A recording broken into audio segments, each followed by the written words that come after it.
ஸ்டாலின் ஆட்சிக்கு வந்ததுமே முதல்ல நடந்தது விழுப்புரம் மரக்காணத்துல கள்ளச்சாராய உயிரிழப்பு. அதே மாதிரி கள்ளக்குறிச்சியில கள்ளச்சாராயத்தால 68க்கும் மேற்பட்டோர் உயிரிழந்தாங்க.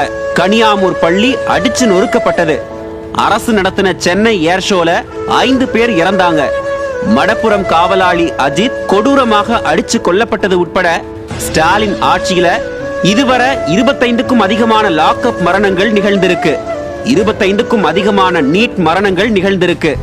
முறையான பாதுகாப்பு கொடுக்காததால கரூர்ல 41 பேர் இறந்தாங்க. அது போக சாலை விபத்துகள்ல இந்தியாவிலேயே தமிழ்நாடு தான் முதலிடத்துல இருக்கு.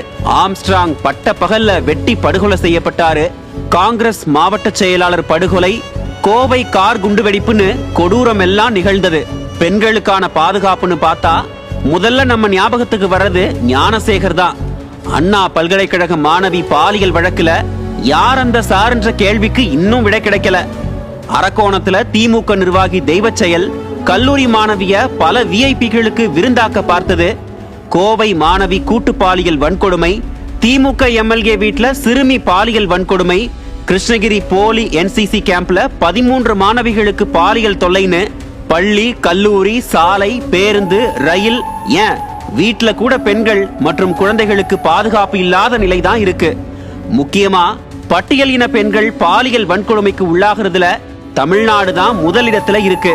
வேங்கை வயல், வடகாடு, மேல்பாதின்னு பட்டியல் இன மக்களுக்கு எதிரான கொடுமைகளும் நிகழ்ந்துட்டே தான் இருக்கு. போதைப் பொருள் நடமாட்டம் பத்தி சொல்லவே வேண்டாம். 2021, 2023 வரைக்கும் தமிழ்நாட்டுல பிடிபட்ட கஞ்சாவோட அளவு 71,000 கிலோ. திமுக நிர்வாகி ஜாஃபர் சாதிக் கடத்தின போதைப் பொருட்களோட மதிப்பு 2,000 கோடி ரூபாய். 70 கோடி ரூபாய் போதைப் பொருட்கள் பறிமுதல் வழக்கில் கைது செய்யப்பட்டது திமுக பிரமுகர். 360 கோடி ரூபாய் அளவிலான போதைப் பொருட்கள் கடத்தல் வழக்கில் சிக்கிய சர்ப்ராஸ் நவாஸ், ஜெயனுதீன் திமுக நிர்வாகிகள் தான். போதைப் பொருட்கள் புழக்கமும் அதனால ஏற்படுகிற கொலை, கொள்ளை குற்றங்களும் ஏராளம். இப்படி பாலியல் வன்கொடுமை, போதைப் பொருட்கள் கடத்தல்ல மட்டும் இல்ல, ஏழை மக்களோட வறுமையை பயன்படுத்தி கிட்னி திருடி சொகுசு கார் வாங்கினது, கனிம வள கொள்ளையை படம் பிடிக்க போன செய்தியாளர்களை அடிச்சது, பெண்களை இழிவா ஆபாசமா பேசுறதுன்னு எல்லாமே திமுக எம்எல்ஏக்களும் அமைச்சர்களும் தான். இது போக பிஜிஆர் ஊழல், நகராட்சி துறையில 2,000 கோடி ஊழல், மதுரை மாநகராட்சியில 200 கோடி ரூபாய் ஊழல், சென்னை மழை வெள்ள தடுப்பு பணின்னு சொல்லி 4,600 கோடி ரூபாய் கணக்கு காட்டியும் மக்களை வெள்ளத்துல மிதக்க விட்டது.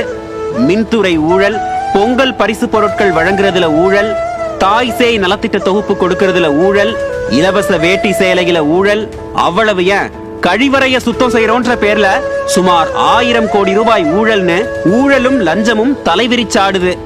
திருவண்ணாமலையில 16 கோடிக்கு கட்டப்பட்ட பாலம் தண்ணில அடிச்சிட்டு போனது, கேரளாவின் குப்பை தொட்டியா தமிழ்நாட்டை மாத்துனது, தமிழ்நாட்டின் கனிம வளங்கள் அண்டை மாநிலங்களுக்கு லாரி லாரியா கடத்துறதுன்னு தமிழ்நாட்டை கொள்ளையடிக்கிறதுக்கு மட்டும் இல்லாம 5 லட்சம் கோடி கடன் வாங்கியும் மின் கட்டணம், பால் விலை, பேருந்து கட்டணம், பத்திரப்பதிவு கட்டணம், சொத்து வரி, வீட்டு வரின்னு எல்லா கட்டணத்தையும் வரியையும் ஏத்தி மக்களை பாடா படுத்திட்டு வருது இந்த திமுக அரசு.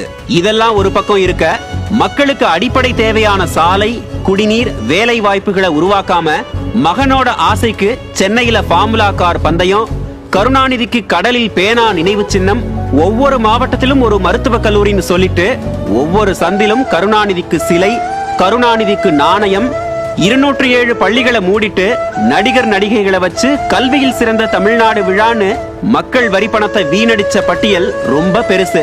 டெல்டா பகுதிகளில் நெல்களை வீணடிச்சு விவசாயிகள் வயிற்றுல அடிச்சது, பயிர் இழப்பீடு இல்ல, வெள்ள நிவாரணம் இல்ல, பயிர் பாதுகாப்பு இல்ல, விவசாயிகள், பெண்கள், தொழிலதிபர்கள், குழந்தைகள், செய்தியாளர்கள், ஊடகவியலாளர்கள் என யாருக்கும் பாதுகாப்பு இல்ல. ஒவ்வொரு நாளும் போராட்டங்களும், கண்ணீரும், கதறலும், கொலை கொள்ளையும் குறையாம இருக்கு.